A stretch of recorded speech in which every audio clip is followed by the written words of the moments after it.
Dans cette vidéo du chapitre 39 de mes notes de cours, je vais maintenant résoudre une deuxième situation dans la section 3.11 de Séguin sur l'électricité domestique et le courant alternatif. La situation 2 qui s'intitule La puissance livrée et la puissance perdue et dont on peut prendre connaissance à la page 291 de Séguin.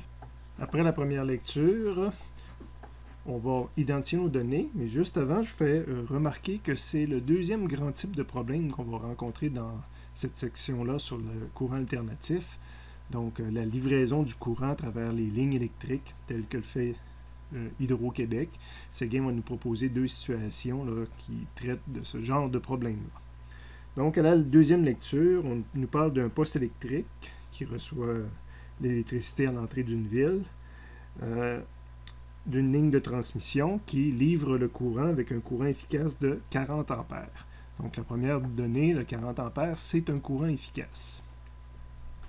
Et ce courant-là est livré au poste électrique de la ville avec un voltage efficace de 750 kV. Je l'ai transformé immédiatement en voltage, en volt tout simplement, là, donc le fois 10 à la 3 ici. En continuant à lire, on s'aperçoit qu'on nous demande de calculer la puissance reçue au poste électrique. Donc, je l'ai appelé puissance reçue parce que le deuxième point d'interrogation, c'est également une puissance, donc il fallait les différencier. Donc, puissance reçue en watts. Et en B, la puissance perdue dans la ligne de transmission. Donc, la puissance perdue pour partir de la centrale hydroélectrique, par exemple, jusqu'au poste électrique de la ville. J'ai perdu combien de watts à travers cette ligne électrique-là?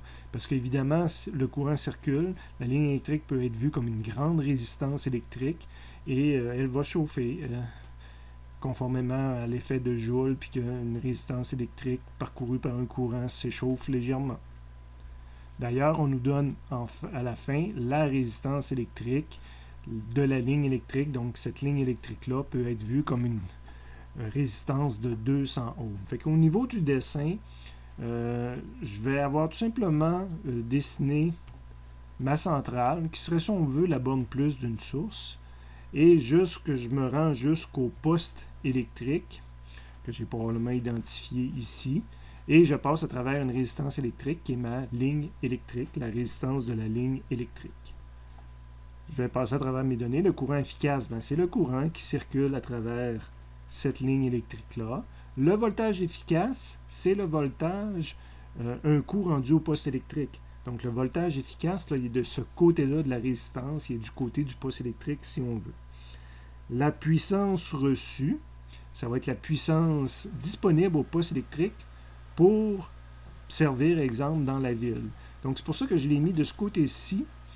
D'une certaine façon, il me reste de la puissance, il me reste de l'énergie rendue au poste électrique, et là, je pourrais la dépenser à travers toutes les utilisations qu'on va en faire dans la ville.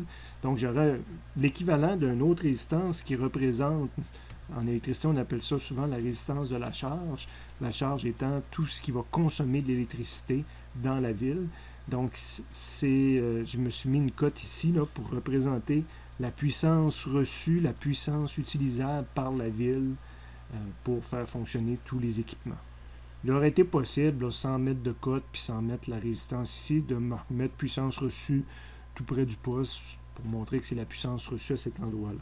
La puissance perdue, c'est la puissance perdue entre la centrale et le poste. Encore une fois, j'ai mis une cote pour montrer que je vais calculer la puissance perdue à travers tout ça. Ça aurait été possible aussi de le mettre à côté de la résistance, parce que la puissance perdue, ça va être la puissance à travers la résistance, justement.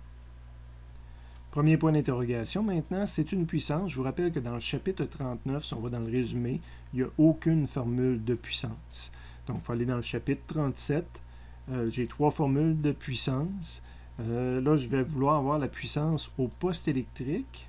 Je connais le courant, je connais le delta V, je connais aussi la puissance de la ligne, la résistance de la ligne, je devrais dire. Fait qu'il y en a qui pourraient me dire, je peux prendre RI carré ou delta V carré divisé par R.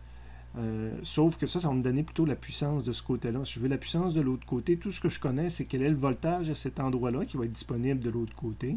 Puis le courant qui va circuler, ça va être le même courant parce que ça se trouve être comme un circuit qui possède une seule branche, donc c'est le même courant.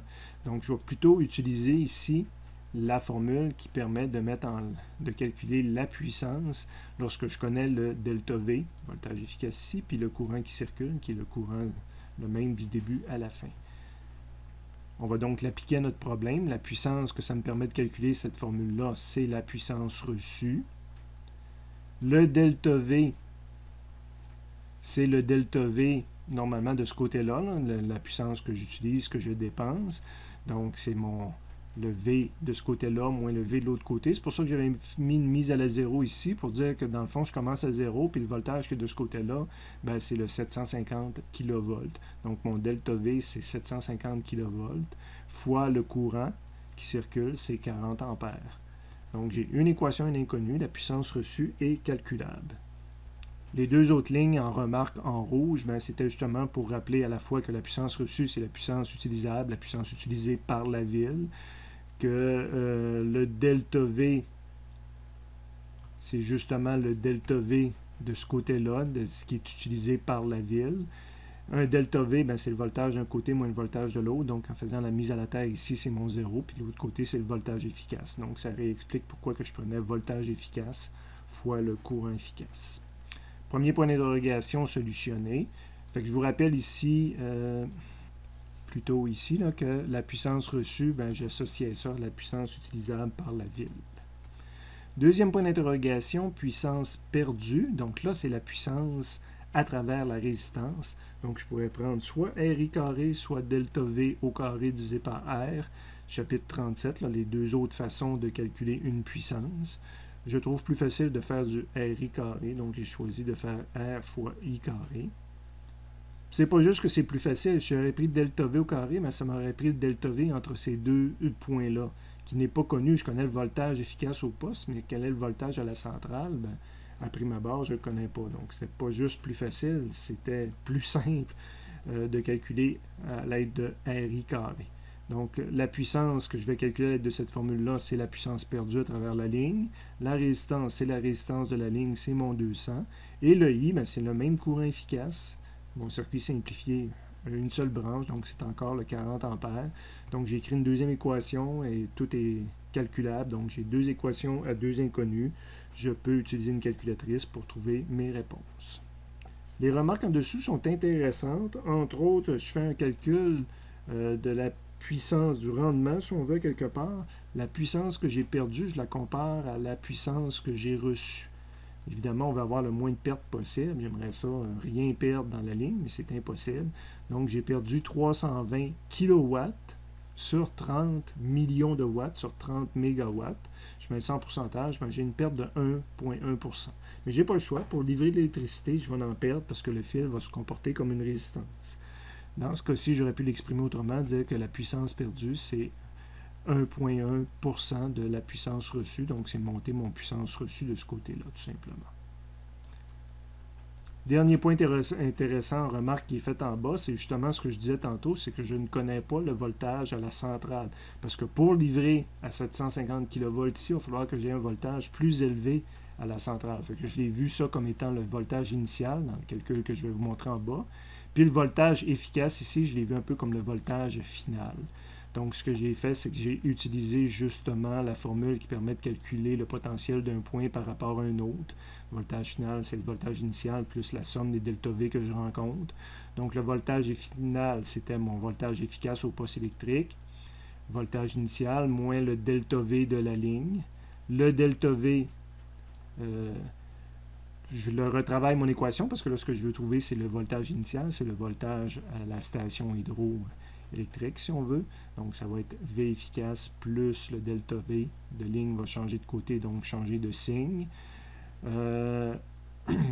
Donc, voltage efficace reste comme ça. Puis le delta V de la ligne, c'est la résistance de la ligne fois le I efficace. Et ça, c'était des valeurs connues. Donc, j'ai mon 750 kW pour V efficace, puis j'ai ma résistance de ligne 200 fois 40.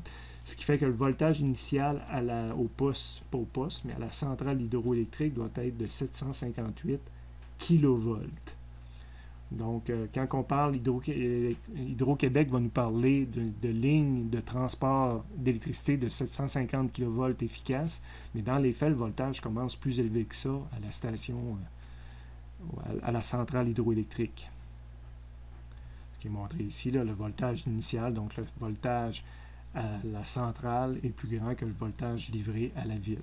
Mais comme définition de la ligne de transmission, on va parler du voltage efficace, du voltage qu'on obtient à la fin.